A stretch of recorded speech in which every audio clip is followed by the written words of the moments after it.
कक्षा 10वीं हेलो विज्ञान फ्रेंड्स, महत्वपूर्ण मेरा नाम प्रश्न। है तुमेश पटेल और आज मैं आपको बताने वाला हूँ कक्षा 10वीं का विज्ञान। ठीक है, तो विज्ञान में मैं आपको बताऊंगा कक्षा 1 से लेके 18 तक के चैप्टर जितने भी इम्पोर्टेंट प्रश्न हैं उनको मैं आपको बताऊंगा। ठीक है, जिसमें से आप उनको पढ़ के तैयारी अच्छे से कर पाए। हर चैप्टर में लगभग हमने 5-5 क्वेश्चन दिए हैं। ठीक है, तो उनमें से आपको उसमें से हमने और भी इम्पोर्टेंट बताए हुए हैं। इम्पोर्टेंट, और एक चीज और ध्यान रखना, इम्पोर्टेंट का अर्थ ये होता है कि उनको और एक अच्छे से गहराई से उनको पढ़ना। ठीक है, पढ़ना सभी को है, लेकिन जो बताएंगे जो क्वेश्चन उनको और अच्छे से पढ़ना है आपको। ठीक है, तो चलिए देखते हैं उन क्वेश्चन। जैसा कि मैंने आपको बताया था, हम विज्ञान का महत्वपूर्ण आपको प्रश्न देने वाले हैं चैप्टर वाइज चैप्टर। तो कितने चैप्टर से कितने कितने नंबर के आने वाले हैं उस हिसाब से हमने यहाँ पे दिया है। हमने इसमें 1 नंबर के प्रश्नों को नहीं लिया है, उससे बड़े नंबरों के प्रश्नों को लिया है। तो यहाँ पर देखिए आपके लिए क्वेश्चंस दिए गए हैं। तो यहाँ पे पहले चैप्टर के लिए हमने यहाँ पर 6 क्वेश्चंस दिए हैं। पहला प्रश्न है, प्राकृतिक चयन किसे कहते हैं? दूसरा है, कृत्रिम चयन क्या है?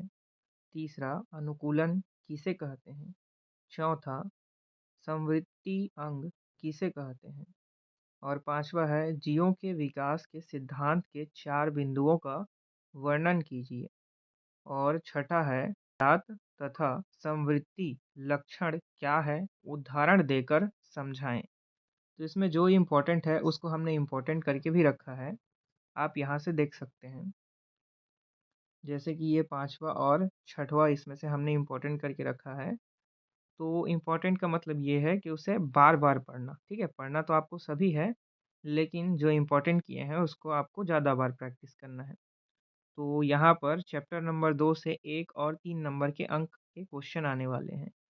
तो यहाँ पर देखिए 3 नंबर में क्या-क्या क्वेश्चन आ सकते हैं। तो यहाँ पे आपको दिया गया है पीएच मान। ठीक है? तो पीएच मान क्या है, यानी कि इसमें ऐसा भी क्वेश्चन पूछा जा सकता है, पीएच स्केल क्या होता है, तो पीएच मान क्या है, ये आपको इसमें बताना है। उदासीनीकरण अभिक्रिया किसे कहते हैं? 2 उदाहरण लिखिए, ये इम्पोर्टेंट है। ठीक है? और यहाँ पे देखिए इसमें क्या है, तीसरा क्वेश्चन देखिए, टिकेश्वरी के खेत की मिट्टी का पीएच मान 4.2 है। धान की अच्छी उपज के लिए वह मिट्टी के ठीक है, वह मिट्टी के पीएच मान पर किस प्रकार नियंत्रण रख सकती है? तो ये आपको इसमें बताना है। ठीक है? तो और इसका प्रश्न इसमें देखिए, समारू ने ताजे दूध में खाने का सोडा मिलाकर उसका पीएच मान 6 से बदलकर 8 कर दिया है। इसे दूध से दही बनने में अधिक समय क्यों लगा? तो इसमें आपको बताना है, तो अधिक समय क्यों लगा? क्योंकि उसका पीएच मान क्या हो गया? बढ़ गया है और फटने के लिए उसको खट्टापन चाहिए। तो जैसे उसका पीएच मान कम होगा, उसमें उसको देरी लगा, इसीलिए उसका पीएच मान मतलब उस दूध को फटने में समय लगेगा। ऐसा टाइप का आपको इसमें देखना पड़ेगा, इसका आंसर भी हम आपको दे देंगे। ठीक है, तो चलिए आगे देखते हैं। अच्छा, इसमें और आप फ़ोटो चाहो तो खींच सकते हो इसमें। लीजिए अगर खींचना चाहते हो तो, और लिखना चाहते हो तो भी इस पे लिख सकते हैं। चलिए, अगले प्रश्न में चलते हैं। तो यहाँ पे देखिए फ्रेंड्स, अध्याय 3 है, इसमें है ऊष्मा और तापमान। ठीक है? ऊष्मा और ताप। तो इसमें सबसे फर्स्ट में है, यहाँ पे देखिए, तो सबसे पहले आपको दिया गया है, गुप्त ऊष्मा किसे कहते हैं? तीसरा, गैस से भरा गुब्बारा आग के पास ले जाने पर वह फूट जाता है, तो क्यों फूट जाता है ये आपको बताना है। तीसरा आपके पास दिया गया है फ़ारेनहाइट। ठीक है? तो तीसरा आपको क्या दिया गया है, यहाँ पर आपको दिया गया है फ़ारेनहाइट को सेल्सियस में बदलिए। उसके बाद आपको इसमें दिया है सेल्सियस को फ़ारेनहाइट में बदलिए। तो ये दोनों क्वेश्चन इम्पोर्टेंट है। ठीक है? ज़रूरी नहीं कि -40 है तो -40 फ़ारेनहाइट ही दे, या 37 सेल्सियस है तो 37 ही दे। इसको और भी बदल सकता है। एक और इसमें इम्पोर्टेंट था, 14 फ़ारेनहाइट को सेल्सियस में बदलिए। तो ये क्वेश्चन भी आपके लिए इम्पोर्टेंट है। इसको भी थोड़ा-सा देख लीजिएगा, इसमें लिखा नहीं है। और एक ये है, पाँचवाँ प्रश्न इसमें है, ऊष्मा संचार के प्रकारों के बारे में लिखिए। और छठा इसमें प्रश्न है, ऊष्मीय प्रसार से आप क्या समझते हैं? ऊष्मीय प्रसार से क्या समझते हैं?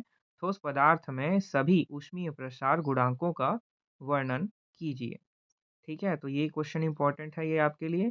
और इसमें ये चौथा और पाँचवा को हमने थोड़ा-सा इम्पोर्टेंट दिया है, बाकी भी आपके लिए इम्पोर्टेंट है, ठीक है? लेकिन जो इम्पोर्टेंट दिए गए हैं, उनको और थोड़ा ज़्यादा अच्छे से पढ़िएगा।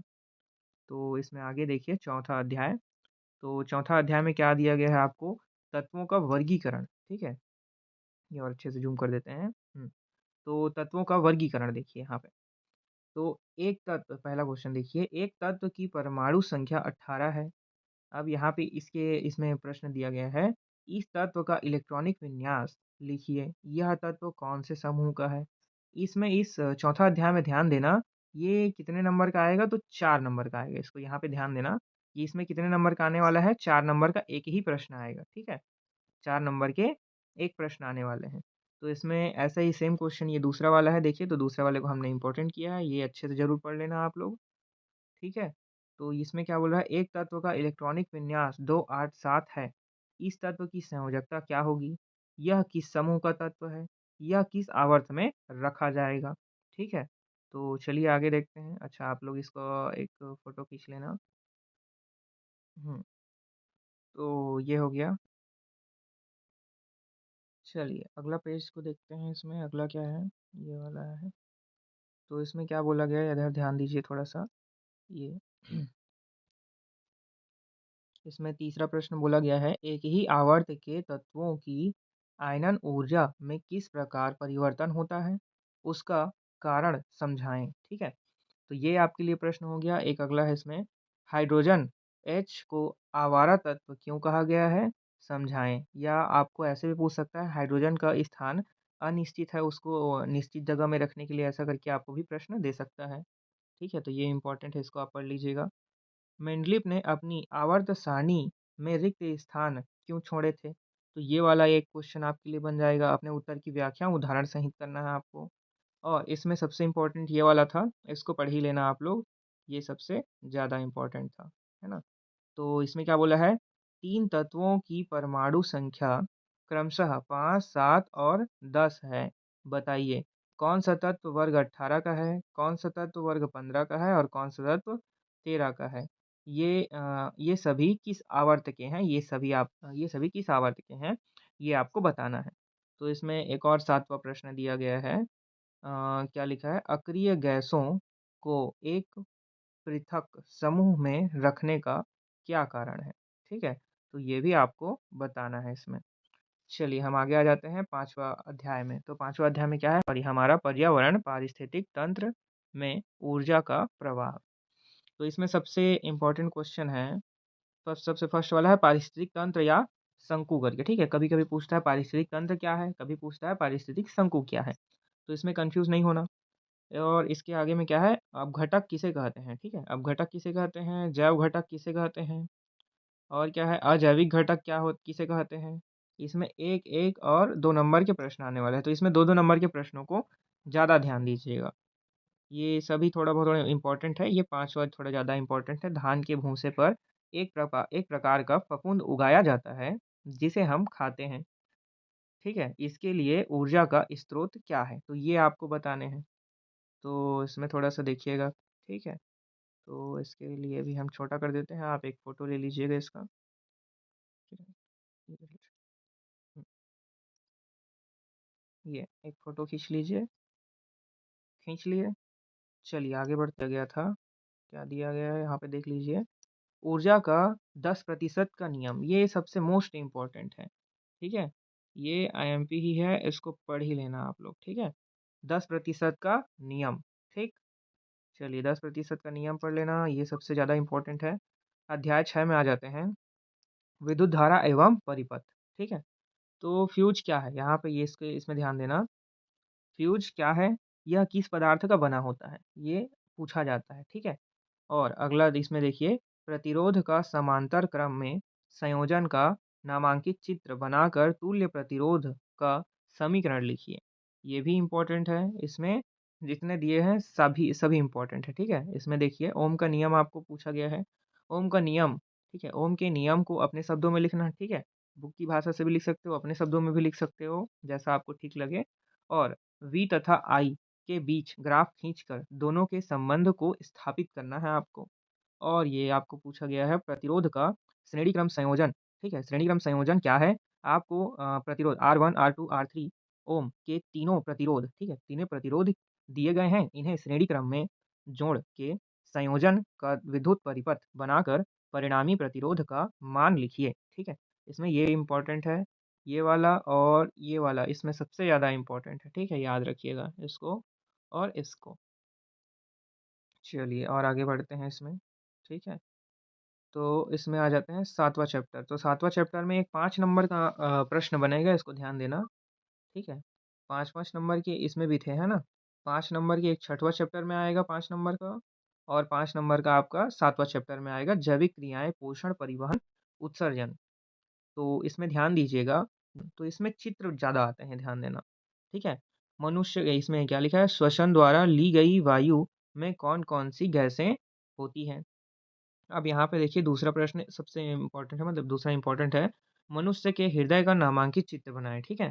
तो कभी-कभी मनुष्य के हृदय का चित्र तो पूछेगा ही पूछेगा, और साथ-साथ आपको ये भी पूछ देता है कि मनुष्य का जो नामांकित जो हृदय का जो चित्र बनाओगे ना, तो कभी-कभी उसका कार्यविधि भी पूछ देता है, ठीक है? तो चित्र के साथ में उसका कार्यविधि भी पढ़ लीजिएगा।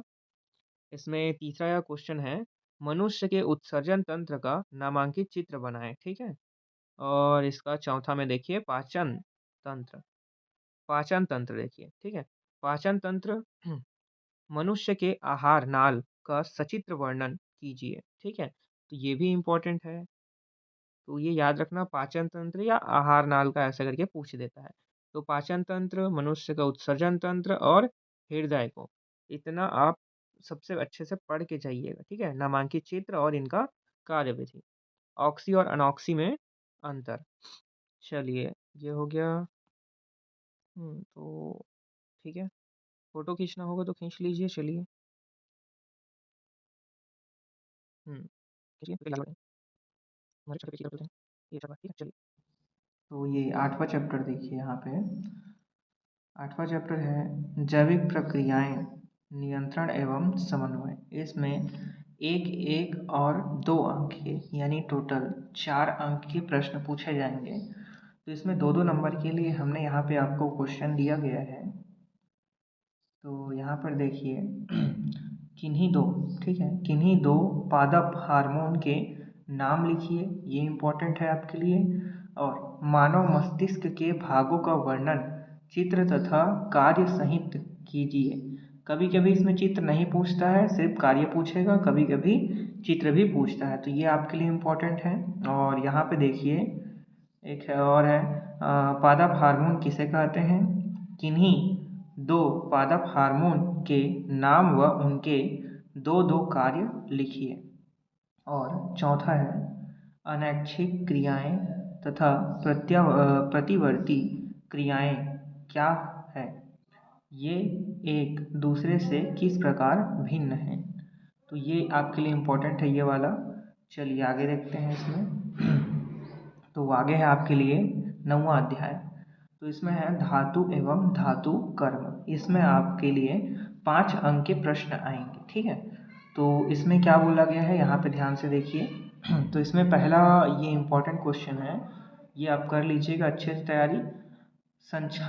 ठीक है, संक्षरण से बचने के विभिन्न उपयोग को लिखिए। अब ये संक्षारण क्या है, तो वो जंग लगने में, ठीक है, लोहे में जंग लगते हैं तो उसको संक्षारण कहते हैं। तो ये सब के इम्पोर्टेंट क्वेश्चन है आपके लिए। और आगे इसमें देखिए खनिज और अयस्क में 3 अंतर। तो ये भी इम्पोर्टेंट है, ठीक है, अगर विकल्प वाले में करता है तो भी ये इम्पोर्टेंट होता है। ठीक है, तो चलिए इसमें आगे क्वेश्चन देखते हैं। आगे इसमें दिया है तीसरे नंबर पे देखिए, अयस्कों के सांद्रण की निम्नलिखित विधियों को समझाएं। तो हमेशा याद रखना, इसमें से कोई ना कोई एक विधि हमेशा पूछा जाता है, ये मोस्ट इम्पॉर्टेंट है। तीनों विधियों में से कोई ना कोई आपके लिए आएगा ही आएगा, तो तीनों विधियों को अच्छे से तैयार कर लीजिएगा। ठीक है, तो चलिए आगे हम देखते हैं। ये हो गया, फोटो क्लिक कर लीजिएगा।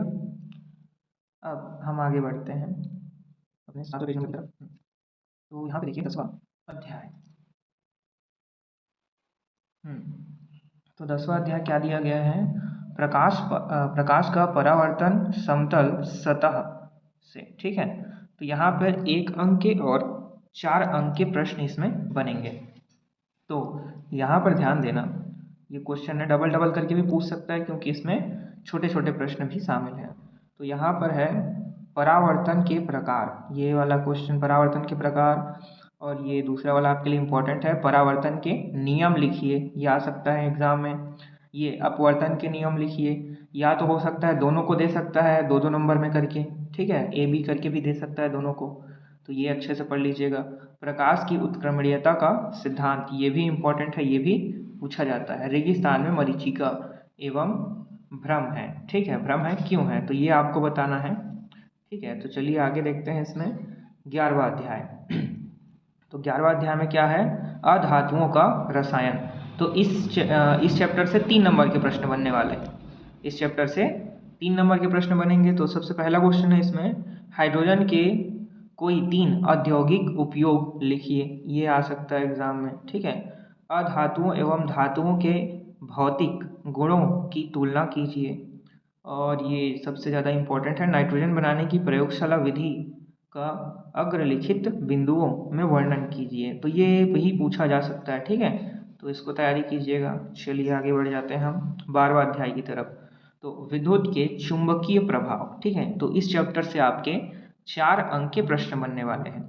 तो इसमें क्या लिखा है, ठीक है, चुंबक के 3 प्रमुख गुण लिखिए, ये सबसे इम्पोर्टेंट है, ठीक है, यहाँ पे याद रखना, ये सबसे इम्पोर्टेंट है, चुंबक के 3 गुण। ये फ्लेमिंग के दाएं हाथ का नियम और बाएं हाथ का नियम, ये भी पढ़ लेना, छोटा सा ही है, ज़्यादा बड़ा भी नहीं है, ठीक है।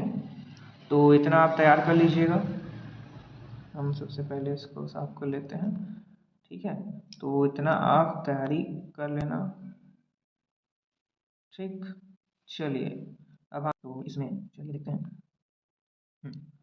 तो इसमें ध्यान देना, पहला क्वेश्चन इसमें चौथा क्वेश्चन है इसमें, विद्युत मोटर का वर्णन निम्नलिखित शीर्षक के आधार पर, ठीक है, तथा शीर्षक के आधार पर करना है। क्या करना है आपको, उसका सिद्धांत लिखना है मोटर का, ठीक है, मोटर का सिद्धांत लिखना है, मोटर का चित्र बनाना है और मोटर की कार्यविधि लिखनी है। 5वां क्वेश्चन है, विद्युत जनित ठीक है, विद्युत जनित्र का मतलब क्या होता है, डायनेमो होता है, ठीक है, डायनेमो का आपको वर्णन करना है, ठीक है, क्या करना है, सिद्धांत लिखना है, नामांकित चित्र बनाना है, ठीक है, और क्या करना है आपको, उसकी कार्यविधि को लिखना है। यहाँ पे आगे बढ़ जाते हैं, यहाँ पर 13 अध्याय को देखिए, प्रकाश का परावर्तन तथा अपवर्तन, ठीक है, प्रकाश का परावर्तन और अपवर्तन गोलीय सतह से, ठीक है। तो चलिए इसमें आगे देखते हैं। तो इसमें पहला क्वेश्चन है, यहाँ पर ध्यान दीजिएगा। तो इसमें पहला क्वेश्चन है, इम्पोर्टेंट है, ठीक है, पूर्ण परावर्तक प्रिज्म क्या है, इसके लिए ठीक है, इसके उपयोग लिखिए। क्या करना है, उपयोग आपको लिखना है। 1 और 3 अंक के प्रश्न बनने वाले हैं, तो ये 3-3 अंक के प्रश्न है, ध्यान दीजिएगा, ठीक है। पहला क्वेश्चन इम्पोर्टेंट है। दूसरा देखते हैं, दूसरा क्या है, गोलीय दर्पण की वक्रता त्रिज्या तथा फोकस दूरी में संबंध लिखिए, ठीक है, इसमें आपको संबंध लिखना है। तीसरा इम्पोर्टेंट है, देखिए, उत्तल और अवतल दर्पण में कोई 3 अंतर, या ठीक है, फिर चौथा देख लो, समतल एवं उत्तल दर्पण में कोई 3 अंतर, तो ये अंतर भी पूछे जा सकते हैं। ये पहला और ये तीसरा चौथा को भी अच्छे से आप तैयारी कीजिएगा, ठीक है। पढ़ना सबको है, अगर टाइम है तो सबको पढ़िए, टाइम नहीं है तो जो इम्पोर्टेंट है बता रहे हैं उन्हीं को तैयारी कीजिएगा। चलिए तो यहाँ पे देखते हैं आगे, ठीक है। तो यहाँ से 14 चैप्टर, ठीक है, 14 चैप्टर में क्या दिया गया है, जैविक प्रक्रियाएं, प्रजनन, वृद्धि और परावर्तन, ठीक है, परिवर्तन है, परिवर्तन। तो यहाँ से फर्स्ट क्वेश्चन को देखिए, ठीक है, प्रजनन किसे कहते हैं, ठीक है, ये क्वेश्चन है इसमें से, इसमें 4 अंक के प्रश्न आने वाले हैं, ध्यान दीजिएगा, ठीक है।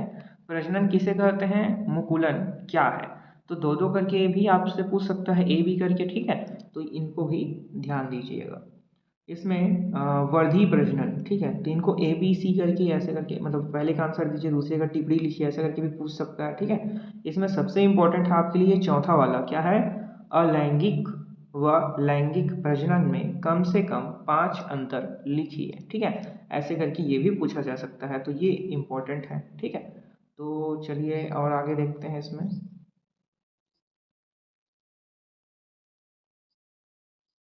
फोटो खींचना हो तो खींच सकते हैं। चलिए आगे बढ़ते हैं हम अपने 9th पेज नंबर की तरफ, तो इसमें आ जाते हैं। ठीक है, तो चलिए इसमें है आपके लिए 15 चैप्टर। ठीक है, तो 15 चैप्टर में देखिए क्या क्या आपके लिए दिया गया है। 15 चैप्टर क्या है? अनुवांशिकी, जनकों से संतान तक। ठीक है, तो इसमें पहला क्वेश्चन आपके लिए दिया गया है, प्रभावी एवं अप्रभावी लक्षण से क्या समझते हैं। ठीक है, आप क्या समझते हैं ये पूछ रहा है, प्रभावी और अप्रभावी लक्षण से आप क्या समझते हैं। दूसरा प्रश्न इसमें इंपॉर्टेंट है, देखिएगा, अनुवांशिकी जनक कौन है? अनुवांशिकता के 3 नियम को लिखिए। ध्यान दीजिएगा, अनुवांशिकता के 3 नियम को लिखना है, ये आपके लिए इंपॉर्टेंट है।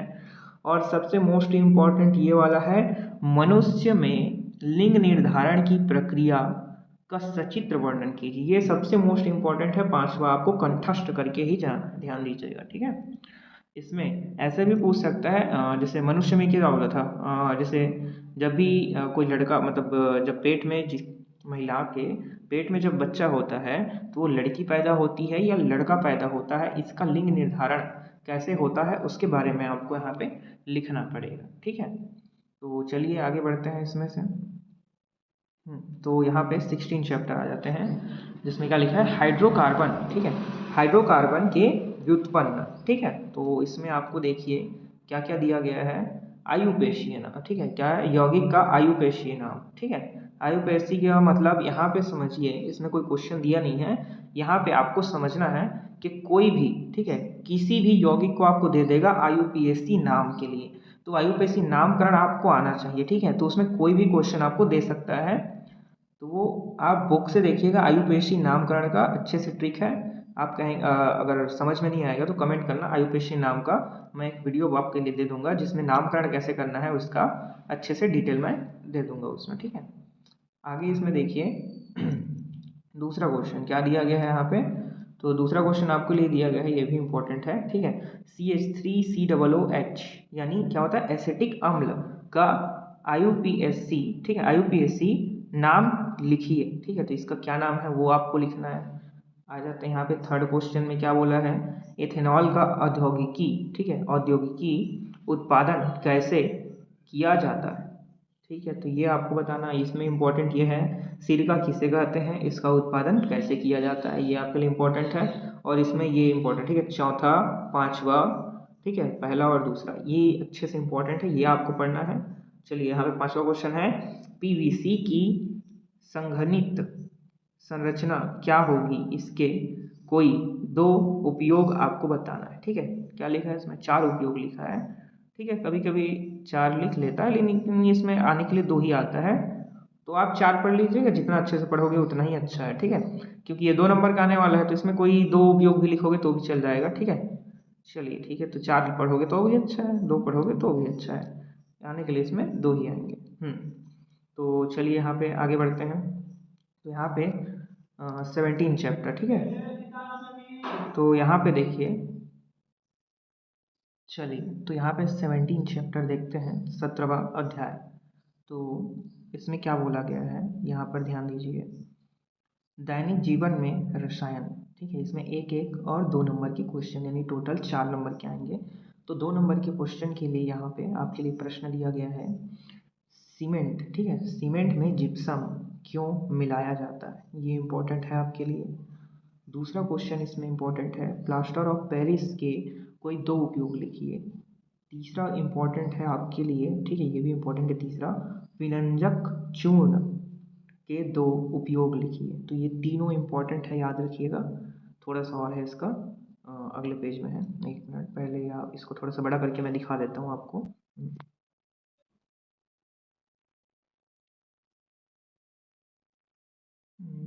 ये ठीक है, इसका देख लो आप। ठीक है, तो चलिए उसके आगे का मैं इसमें दिखाता हूँ आपको। ठीक है, हाँ, तो इसमें एक और क्वेश्चन था, कांच के उत्पादन का वर्णन निम्नलिखित शीर्षकों में कीजिए। ठीक है, तो यहाँ पर देखिए, पहला क्या बोला है, आवश्यक, ठीक है, आवश्यक पदार्थ।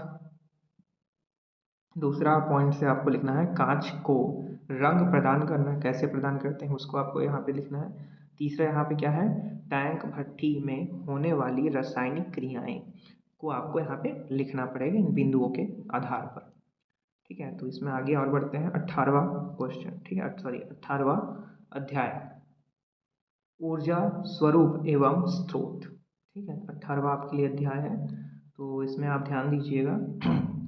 पहला क्वेश्चन है इसमें इम्पोर्टेंट है, ठीक है, इसमें 1 नंबर के और 2 नंबर के आने वाले हैं प्रश्न, तो इसमें 2 नंबर के लिए यहाँ पे ध्यान दीजिए। पवन ऊर्जा के कोई 2 उपयोग आपको लिखना है, क्या लिखना है, पवन ऊर्जा के कोई 2 उपयोग आपको यहाँ पे लिखना है।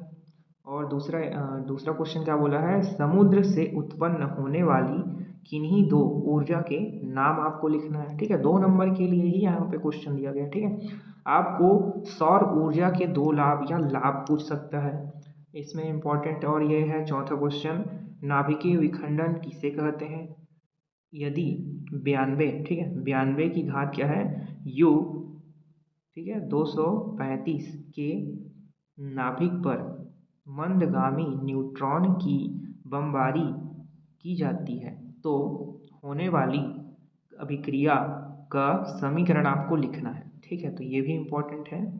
और आगे बढ़ते हैं, यहाँ पे देखिए, नामांकित चित्र की सहायता से सौर कुकर की क्रियाविधि लिखिए, तो कभी कभी ये भी पूछ देता है, याद रखिएगा, या तो ज़्यादातर ये पूछता है सोलर कुकर का उपयोग कहाँ कहाँ किया जाता है या क्यों किया जाता है, ये भी इसके लाभ भी पूछ सकता है। अगर ये विधि भी पूछता है तो ये भी आप पढ़ लीजिए, एकदम सिंपल सा टॉपिक है।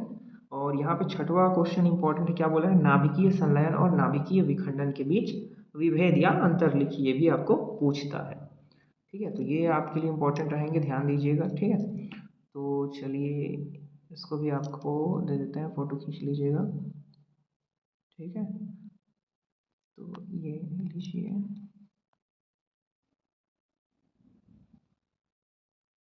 ये आप फोटो खींच लीजिए इसका, ठीक है। तो इस प्रकार से ये हो गए चैप्टर वाइज चैप्टर, हमने आपको इसके सारे प्रश्नों को बता दिए हैं। अब इन सारे प्रश्नों को आप अच्छे से तैयार कीजिए, एग्ज़ाम बहुत ही कम समय बचा है, 21 तारीख से आप लोग 21 फरवरी से आप लोगों का एग्ज़ाम है, तो एग्ज़ाम के लिए ऑल द बेस्ट। उम्मीद है सभी क्वेश्चनों को आप अच्छे से पढ़िएगा, ठीक है, एग्ज़ाम के लिए ऑल द बेस्ट। तो चलिए नमस्कार, चलते हैं हम। तो आपने अभी तक चैनल को सब्सक्राइब नहीं किया है तो सब्सक्राइब कर लीजिएगा, अगर वीडियो पसंद आया तो लाइक कीजिएगा, ठीक है, चलिए धन्यवाद।